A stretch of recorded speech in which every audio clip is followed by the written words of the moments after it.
Isn't she something?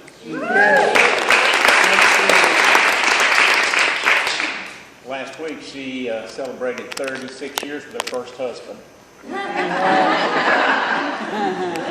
Best decision she ever made.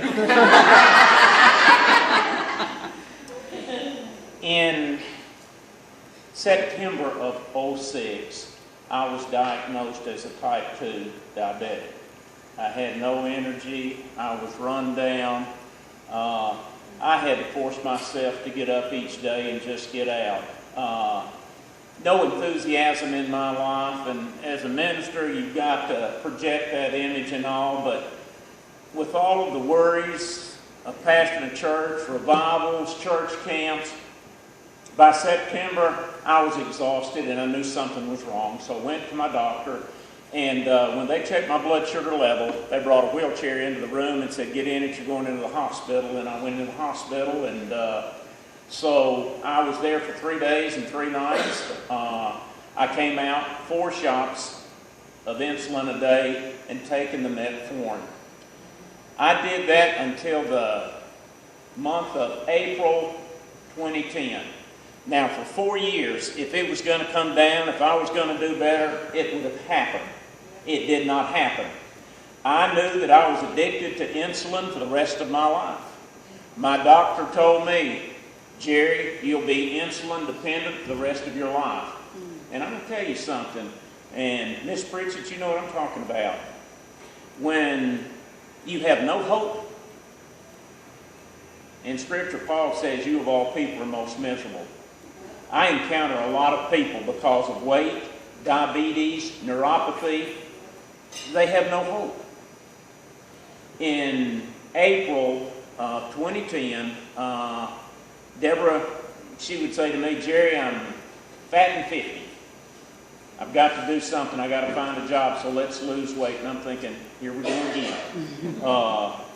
Every time she goes on a diet, I end up on a diet.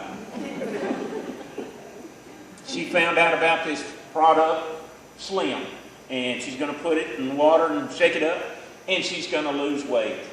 And I'm thinking, you know, we can get some real estate in the middle of the ocean and sell half or something. And I went to tell her, we can't afford that, not on a minister's salary in a small community.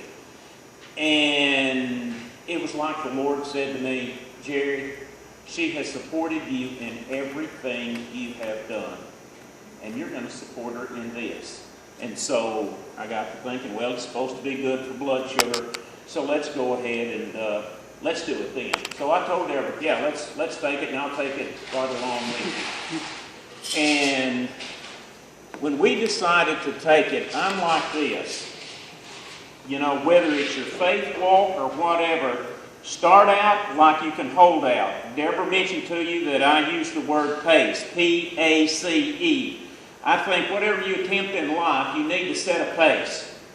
A pace is a steady progression forward. P stands for plexuslim. A, appetite. C, getting control of your life.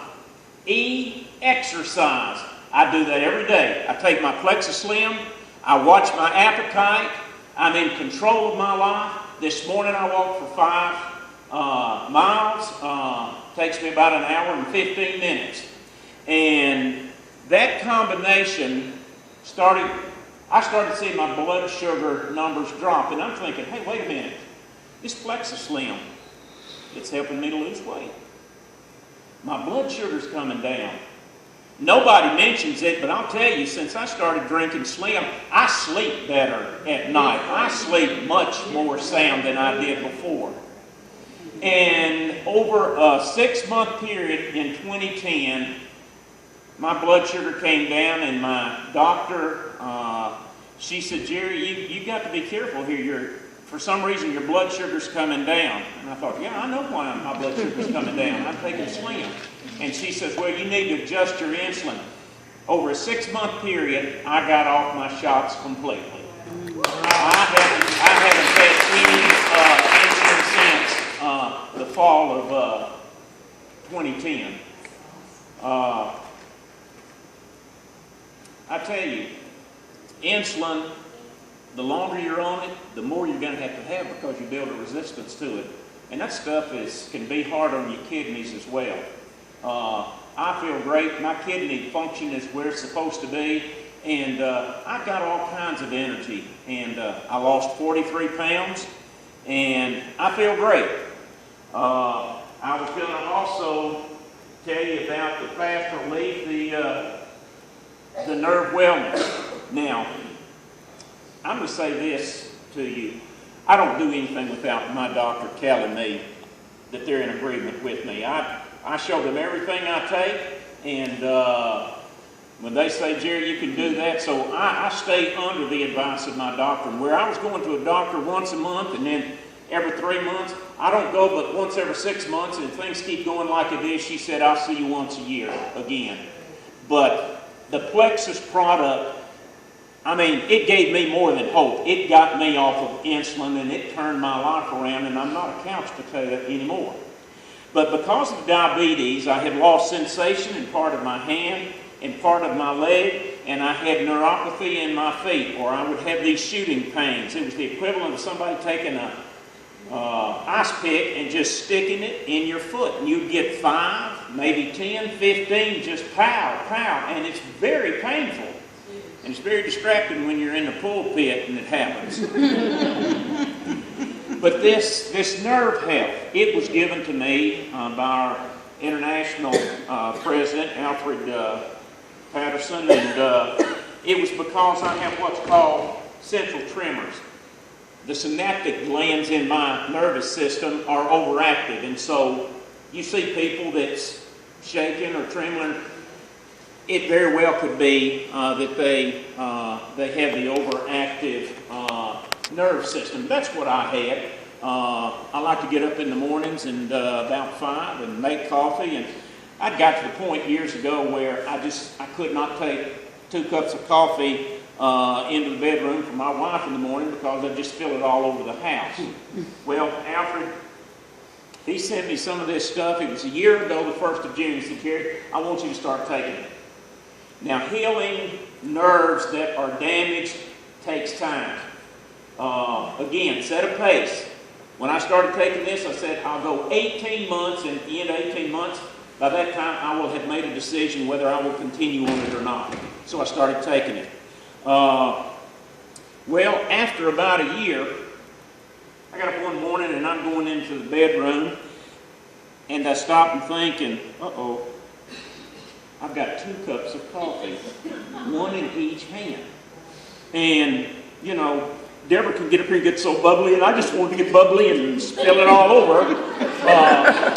But I can't tell you how excited I was that we'd sit down and drink a cup of coffee together. I brought 2 cups in there. And so I'm not where I'm supposed to be, but you don't see this now.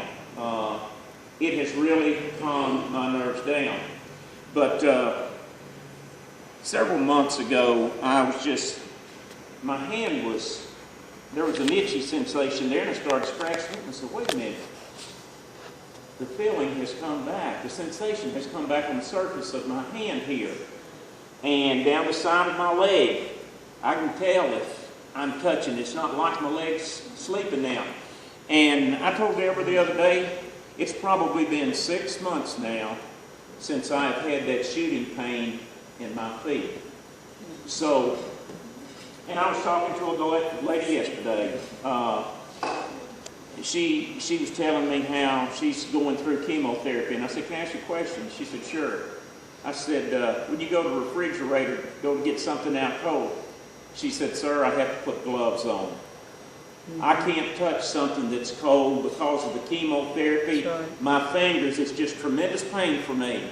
And I said, yeah, you're having nerve damage from your chemotherapy.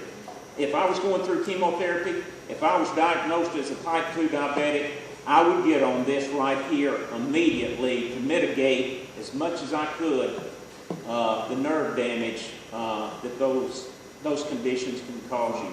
But anyway, I'm going to conclude with this.